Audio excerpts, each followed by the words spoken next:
Hello everyone. तो आज हम आए हैं फिर से तीसरे लेक्चर के साथ और तीसरे लेक्चर में हम पढ़ेंगे प्रेजेंट कॉन्टिन्यूअस टेंस। ये काफ़ी ही आसान टेंस है। इससे पहले मैं दिनकर की कविता के साथ मैं अपना लेक्चर शुरू करना चाहूँगा। तो दिनकर ने कहा था कि खम ठोक ठेलता है जब नर, खम ठोक ठेलता है जब नर, पर्वत के जाते पाँव खर, मानव जब जोर लगाता है पत्थर पानी बन जाता है। तो इसका तात्पर्य यह है कि मानव जब भी कोशिश करता है तो पत्थर को भी पानी बना सकता है, तो वो कुछ भी कर सकता है। तो हमें हमेशा कोशिश करना चाहिए, हमें मुश्किलों से कभी हारना नहीं चाहिए। तो हम शुरू करते हैं इसी कविता के साथ बड़े जोश से। और प्रेजेंट कॉन्टिन्यूअस टेंस, ये टेंस जो है काफ़ी आसान है, बहुत ही आसान टेंस है। हम डेली लाइफ में बहुत ज़्यादा इसका यूज करते हैं, तो इसको हम बड़े ही उतनी ही सरलता के साथ हम पढ़ेंगे जितनी सरलता के साथ ये टेंस है, ठीक है। और इसका डेली लाइफ में हम अभी से जैसे ही हम लेक्चर देखेंगे इमीडिएटली यूज करना शुरू कर देंगे। तो कोई भी टेंस को पहचानने का नियम है, चूंकि मैं बार बार कहता हूं कि हम लोग हिंदी वातावरण से हैं, तो कोई भी टेंस को पहचानने का नियम सीधा है हिंदी में। तो इसका मैं लिखता हूं पहचानने का नियम, कि कैसे इसको पहचानेंगे। पहचानने का नियम है इसका कि जिस वाक्य के अंत में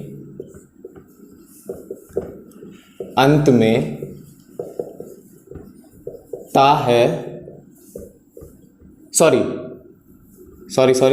अंत में रहा है, वो सिंपल प्रेजेंट टेंस का था, प्रेजेंट इंडेफिनिट टेंस का था। जिस वाक्य के अंत में रहा है, रही है, रहे हैं और रहा हूं, लगा रहे, तो उसे प्रेजेंट कॉन्टिन्यूअस टेंस का वाक्य कहेंगे। तो उसे प्रेजेंट कॉन्टिन्यूअस टेंस का वाक्य कहेंगे। तो इस तरह से पहचानने का नियम है, जिस वाक्य के अंत में रहा है, रही हैं, रहे हैं, रहा हूं, लगा रहे। काफी सारे बुक में हम देखते हैं कि जिस वाक्य के वर्ब में क्रिया में लिखा हुआ रहता है कि जिस वाक्य के अंत के क्रिया में रहा है, रही है, वो भी सही है कि वाक्य के अंत में रहा है, रही हैं, रहे हैं, रहा हूं, लगा रहे। लेकिन जब टेंस कॉम्प्लिकेटेड हो जाता है आगे धीरे धीरे चलकर, अगर हम स्टेप बाय स्टेप सीखते हैं तो कोई प्रॉब्लम नहीं है, तो फिर वहां पर हमें समस्या आन पड़ती है। तो पहचानने का नियम बहुत ही सिंपल है, रहा है, रही हैं, रहे हैं और रहा हूं, ये लगा रहेगा तो प्रेजेंट कॉन्टिन्यूअस टेंस का वाक्य है। ये हम अभी प्रेजेंट टेंस में ही चल रहे हैं, प्रेजेंट टेंस के दूसरे टाइप्स में, प्रेजेंट टेंस के। तो दूसरा टाइप जो है मैं यहां लिख भी देता हूं, दूसरा टाइप है ये, ठीक है। अब इसका स्ट्रक्चर बहुत ही आसान और बहुत ही पॉपुलर है। स्ट्रक्चर लगभग सब जानते हैं इसमें। तो इसका स्ट्रक्चर जो होता है वो होता है subject plus is, am, are plus V I N G plus object.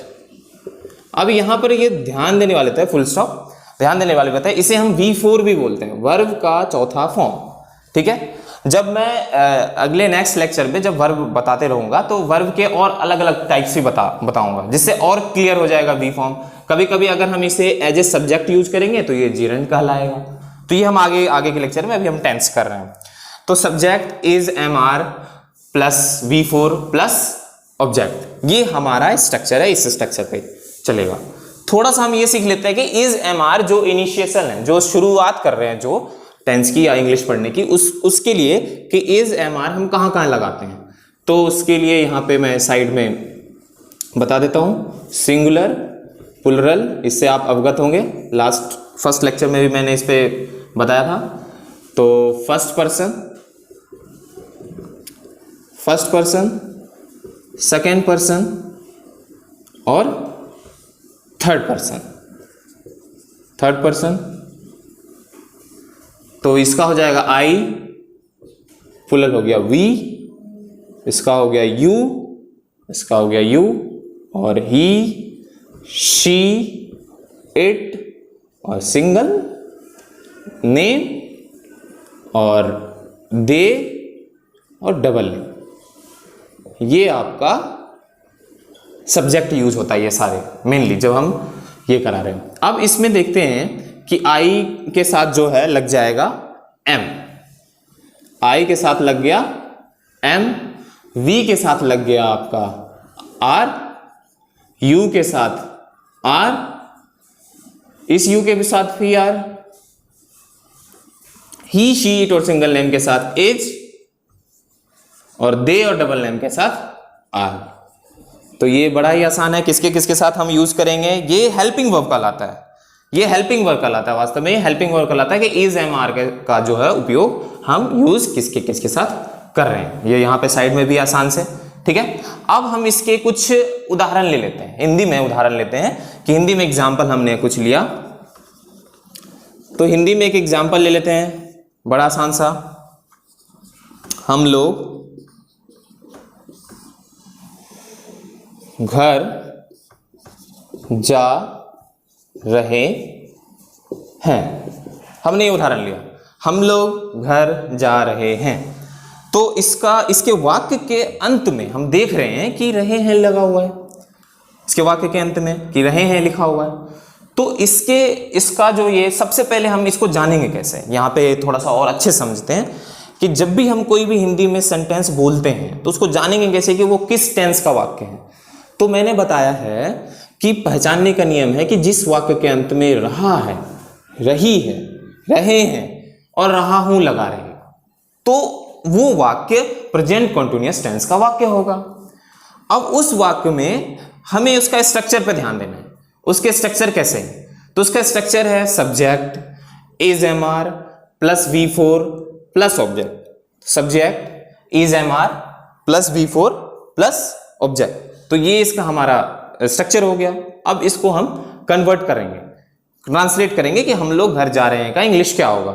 हम लोग का इंग्लिश जानते हैं हम लोग ऑब्वियसली, वी के साथ क्या लगता है वहां देखेंगे साइड में, वी के साथ आर लगेगा क्योंकि इज एम आर हमें लगाना है जस्ट सब्जेक्ट के बाद। तो वी के साथ क्या लग गया आपका आर। वी आर जा रहे हैं, इसमें VING लगाना है, V4 लगाना है। तो वी आर वर्ब लगाना है इसके बाद, जैसे सब्जेक्ट लिखा हमने उसके बाद इज एम आर, उसके बाद V4। तो इसका V4 क्या हो जाएगा, जाना का, गो का, गोइंग, गोइंग। और कहीं जा रहे हैं, जब जाते हैं तो टू लगाते हैं preposition, we are going to house, we are going to house. ये हमारा स्ट्रक्चर हो गया। ये बना हमारा अफर्मेटिव सेंटेंस बना, किसका बना, प्रेजेंट कॉन्टिन्यूअस टेंस का बना affirmative sentence, we are going to house. आप यहां पर काफी बच्चे ने पूछा है कि सर होम भी तो लिख सकते हैं। तो जब हम होम लिखते हैं, जब हम होम लिखते हैं कि वी आर गोइंग होम, अगर हम लिखेंगे तो वहां पे हम प्रीपोजिशन का यूज नहीं करेंगे, प्रीपोजिशन का यूज नहीं करेंगे क्योंकि घर में तो हम रहते ही हमेशा। हम कहाँ रहते हैं, घर में रहते हैं, विद्यालय में थोड़ी रहते हैं। तो वी आर गोइंग होम हो जाएगा। जब भी होम का यूज होगा वहां पे टू नहीं लगाएंगे। ये स्पेशल केस है, ये काफी कम विद्यार्थी जानते हैं कि जब होम लगाएंगे तो वहां पे टू नहीं लगता है प्रीपोजिशन। तो अगर हम इसको होम के रूप में कन्वर्ट करें तो वी आर गोइंग होम हो जाएगा, टू नहीं होगा यहाँ पे। तो इस तरह से ये हमने अफर्मेटिव देख लिया इसका कि अफर्मेटिव कैसे बनता है, ठीक है। अब हम इसका जो है निगेटिव देखेंगे। तो अब अफर्मेटिव हमने कर लिया, अफर्मेटिव मैंने बताया भी था, फिर से बता देता हूं। अफर्मेटिव सेंटेंस करते हैं हम लोग, अफर्मेटिव, फिर निगेटिव, फिर interrogative, interrogative, interrogative with negative, interrogative with negative और WH वाले वर्ड वाले सेंटेंस। तो affirmative, negative, interrogative, interrogative with negative and WH वाले सेंटेंस, ठीक है। तो निगेटिव सेंटेंस के साथ चलेंगे हम लोग। अफर्मेटिव हमने कर लिया एक एग्जांपल, एक दो और एक उदाहरण हम अफर्मेटिव का करते हैं। जैसे हमने क्या था, पहला उदाहरण हम अफर्मेटिव का फिर से कर रहे हैं। वह खाना खा रही है, वह खाना खा रही है। तो हम यहाँ देख रहे हैं कि यहाँ के वाक्य के अंत में रही है लगा हुआ है। जब रही लगा हुआ है, रही है लगा हुआ है, तो इसमें हमें करना क्या है, इसमें हमें इसे कन्वर्ट करना है प्रेजेंट कॉन्टिन्यूअस टेंस में। इसका स्ट्रक्चर हम रिमाइंड करेंगे कि सर ने बताया था कि वाक्य के अंत में रही है लगा हुआ है, तो उसका स्ट्रक्चर क्या होगा।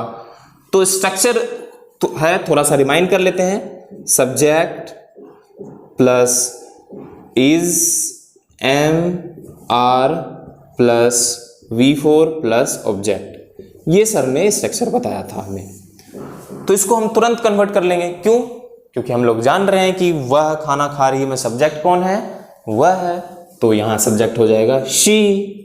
अब शी के साथ क्या लगता है, ही, शी, इट, और सिंगल नेम के साथ आपका इज लग जाएगा, तो आप तुरंत लगा देंगे शी इज। उसके बाद खाना है, शी इज ईटिंग फूड। अब यहां पर मैं कुछ जरूरी बात करना चाहूंगा कि शी इज ईटिंग फूड। बहुत बच्चे जब टेंस की शुरुआत करते हैं, काफी सालों से मुझे पता चला है कि बहुत बच्चे जब टेंस की शुरुआत करते हैं तो वो बहुत ही कंफ्यूज होते हैं सिंपल प्रेजेंट टेंस और प्रेजेंट कंटिन्यूअस टेंस में। अब इसका कारण क्या है? इसका कारण क्या है? इसका कारण है स्ट्रक्चर। जब भी हम इज एम आर लगाएंगे, क्योंकि बच्चे सिंपल प्रेजेंट टेंस में ही इज एम आर का यूज कर देते हैं, तो बच्चों का गलत हो जाता है वहां पे। तो जब भी हम इज एम आर लगाएंगे और वो टेंस का वाक्य होगा, तो वो श्योर है कि वहां पर V4 लगेगा। श्योर हम रहेंगे कि V4 लगाएंगे। और स्ट्रक्चर से भी हमें पता चल सकता है, पहचानने के नियम से भी पता चल सकता है कि खा रही है, जा रही है।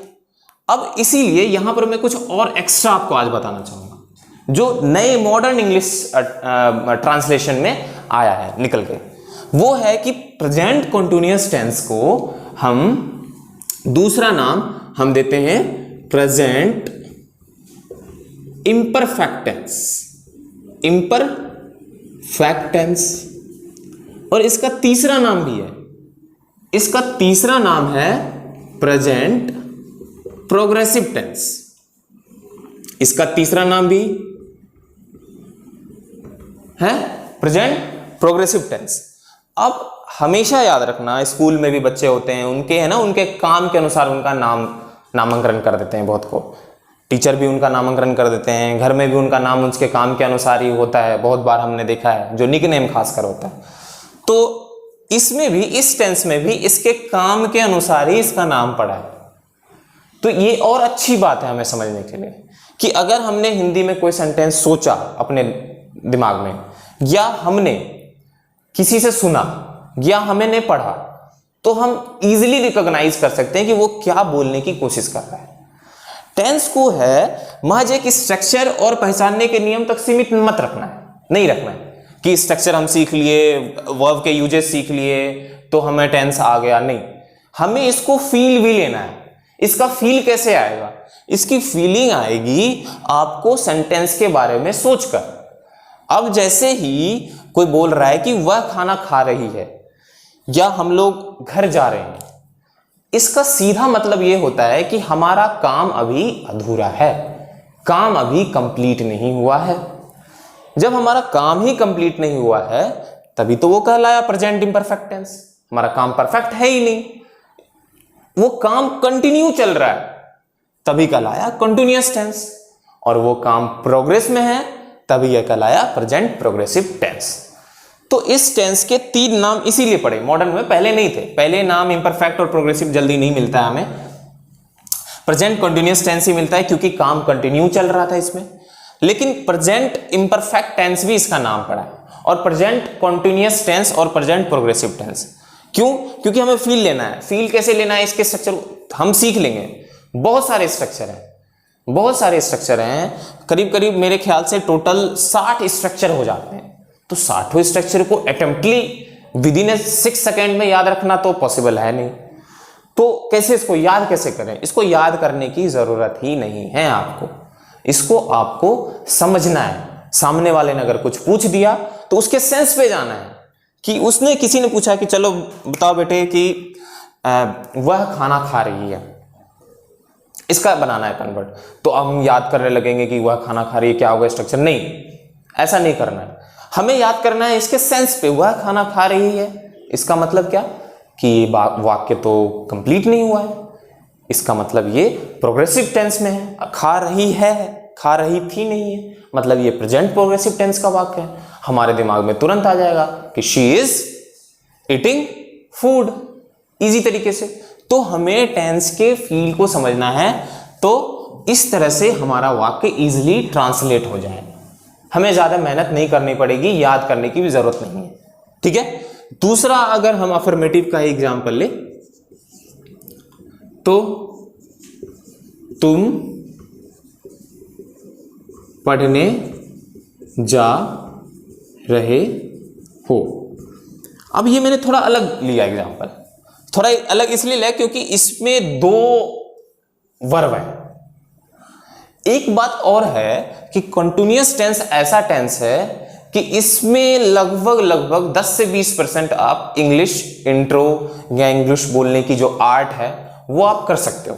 ये ऐसा टेंस है, इसमें जोड़ के तोड़ के, इसमें और भी सिखाऊंगा कि जब इसके पहले समय लग जाता है, जैसे तुम 10 दिनों से पढ़ रहे हो, तो उसको कैसे करेंगे कन्वर्ट, उसको इस स्ट्रक्चर पे नहीं करेंगे तुम 10, क्योंकि जब वाक्य में कोई पूर्वकालिक समय लग जाता है, जब भी वाक्य में मतलब रहा है, रही हूं, रहे हैं में, रहा है, रही है, रहे में पूर्वकालिक समय लग जाता है, तो उसका स्ट्रक्चर फॉलो होता है प्रेजेंट परफेक्ट कॉन्टिन्यूअस टेंस पे, मतलब प्रेजेंट टेंस के चौथे टाइप्स पे।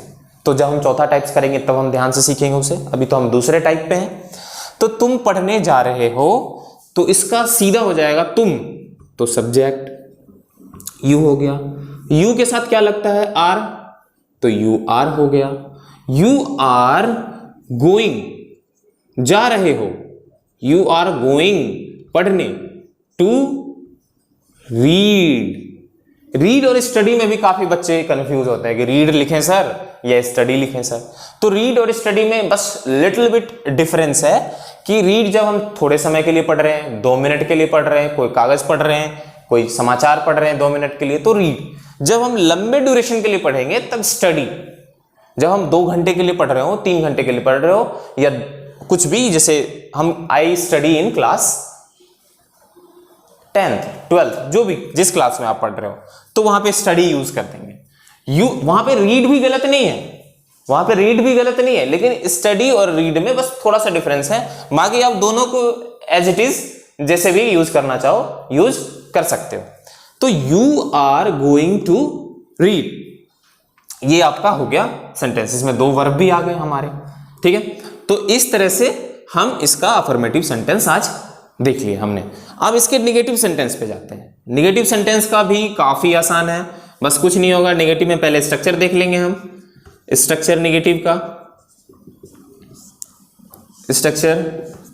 स्ट्रक्चर निगेटिव का हो जाएगा सब्जेक्ट एज इट इज हो जाएगा, सब्जेक्ट सिर्फ नॉट लगेगा, subject is am are plus not plus V4 plus object. तो ये हमारा हुआ नेगेटिव सेंटेंस का स्ट्रक्चर। काफी आसान है ना। तो अब इसको हम एक एग्जांपल ले लेते हैं नेगेटिव का। क्या एग्जांपल, इसी में लिख लेंगे, वह खाना नहीं खा रही है, तुम पढ़ने नहीं जा रहे हो, ठीक है। तो वह खाना नहीं खा रही है, लिख भी देता हूं सुविधा के लिए। पहला, वह खाना नहीं खा रही है, तो काफी आसान है, सिर्फ नॉट लगना है उसमें। She is not eating food. दूसरा, हम लोग विद्यालय नहीं जा रहे हैं, फिलहाल अभी नहीं जा रहे हैं, विद्यालय नहीं जा रहे हैं।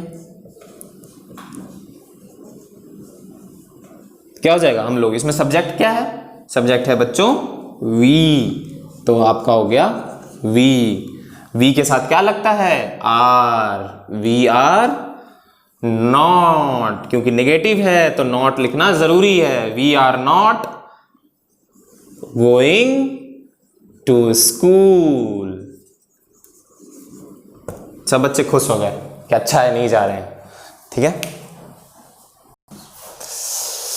इसका स्क्रीनशॉट ले लेंगे सब, अच्छे से करेंगे हम लोग। ठीक है, तो लास्ट क्या था, हम लोग विद्यालय नहीं जा रहे हैं।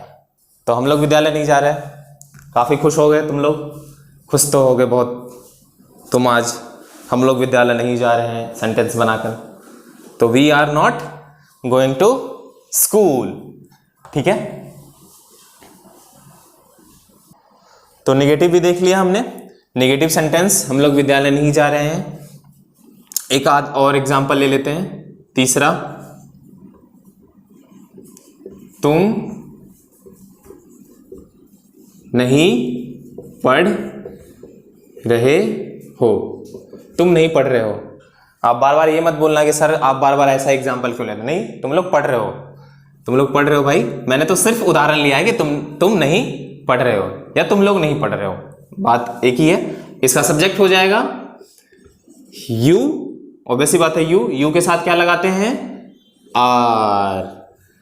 You are not reading. ठीक है, अब अगर इसमें हमने ऐड कर दिया ऑब्जेक्ट भी, सर ये बार बार ऑब्जेक्ट वाला आप ले ही नहीं रहे हो, तो मैं ले लेता हूं एक, जैसे तुम किताब नहीं पढ़ रहे हो या कुछ भी, तो you are not reading book या द बुक। स्पेसिफिक किताब है तो द लगा देंगे, अगर कोई जरूरत किताब है, you are not reading the book या ए बुक, दोनों भी सही है इसमें। ठीक है, तो ये नेगेटिव सेंटेंस का हमने हो गया। ठीक है, अब चलेंगे हम हाँ, तो you are not reading the book, तो इसमें तुम नहीं पढ़ रहे हो, इसमें तुम किताब नहीं पढ़ रहे हो, ये हो गया। ऑब्जेक्ट भी ले लिया मैंने, क्योंकि बार बार आप बोलोगे सर आप तो सब्जेक्ट स्ट्रक्चर में subject plus is are am plus not plus verb V4 plus object लेते हो, ऑब्जेक्ट तो है ही नहीं, कहीं मुझे दिख ही नहीं रहा। ऑब्जेक्ट यहाँ पर, ऑब्जेक्ट कोई वस्तु है, जो ऑब्जेक्ट होता है। कभी कभी अदर वर्ड भी हो जाता है, जैसे हम लोग मैदान में क्रिकेट नहीं खेल रहे, जैसे हम लोग मैदान में क्रिकेट नहीं खेल रहे हैं, ये हो गया हम लोग मैदान में। तो इसका सब्जेक्ट क्या हो जाएगा, हम लोग है तो वी हो गया। ठीक है, वी के साथ क्या लगता है, आर लगता है, आर हो गया वी आर। उसके बाद क्या हो जाएगा, not, we are not playing. इसमें वर्ब क्या है, प्ले, और इस स्ट्रक्चर में V4 लगेगा या VING, तो playing, we are not playing cricket. ठीक है, तो ये ऑब्जेक्ट हो गया। अब यहां अदर वर्ड भी है, यानी कि in the playground, in the, we are not playing cricket in the playground. तो ये कभी कभी अदर वर्ड भी यूज हो जाता है स्ट्रक्चर के अनुसार, तो काफी आसान है। स्ट्रक्चर एक बार और रिमाइंड करा देता हूं नेगेटिव का, subject plus is am are, is am are पता होना चाहिए किसके किसके साथ लगता है, plus not plus V4 plus object. ठीक है, इसमें जो ध्यान देने वाली बात है वही है कि हम मिक्स नहीं करेंगे, मतलब सिंपल प्रेजेंट टेंस को प्रेजेंट कंटीन्यूअस टेंस के साथ मिक्स नहीं करेंगे। काफी बच्चे मिक्स कर देते हैं, होता है वाक्य सिंपल प्रेजेंट टेंस का और उसमें इज एम आर लगा देते हैं। मैंने फर्स्ट लेक्चर में भी बोला है कि जैसे ही सब्जेक्ट लिखते हैं तुरंत इज लगाएंगे, एम लगाएंगे, आर लगाएंगे। तो इज एम आर हमें कंटीन्यूअस टेंस यानी इम्परफेक्ट टेंस यानी प्रोग्रेसिव टेंस की बात होगी तभी इज एम आर लगेगी, अन्यथा नहीं लगेगी। तो subject plus is am are plus not plus V4 plus object. तो इज पता है सबको, ही, शी, इट और सिंगल नेम के साथ लगता है। यहाँ पे रिमाइंड करा देता हूँ कि बार बार गलती ना करें जो शुरुआत कर रहे हैं इसकी। एम सिर्फ आई के साथ लगेगा और आर जो है आपको आर यू और वी, दे और डबल नेम के साथ लगेगा, डबल नेम के साथ। ठीक है, तो आज के लिए इतना ही। इसमें अब नेक्स्ट लेक्चर में हम करेंगे इंट्रोगेटिव और इंट्रोगेटिव विद नेगेटिव, इसी का प्रेजेंट कंटीन्यूअस टेंस का। और नेक्स्ट लेक्चर में मैं थोड़ा यूनिक चीज बताऊंगा सब्जेक्ट के बारे में जो काफी लोग नहीं जानते हैं। तो नेक्स्ट लेक्चर का वेट करें कि नेक्स्ट लेक्चर में क्या सर यूनिक चीज बताने वाले हैं सब्जेक्ट के बारे में, क्योंकि उसमें काफी बच्चों के काफी सालों के जो एक्सपीरियंस से मुझे आया है कि सब्जेक्ट को बच्चे जो है काफ़ी रिकॉग्नाइज सही से नहीं कर पाते हैं, जिससे वो सेंटेंस बनाने में दिक्कत होती है उन्हें। तो सब्जेक्ट को हम नेक्स्ट क्लास में काफ़ी यूनिक चीज़ जो आपको कहीं नहीं मिलेगा, मेरे ख्याल से कहीं नहीं मिलेगा, तो wait for the next lecture.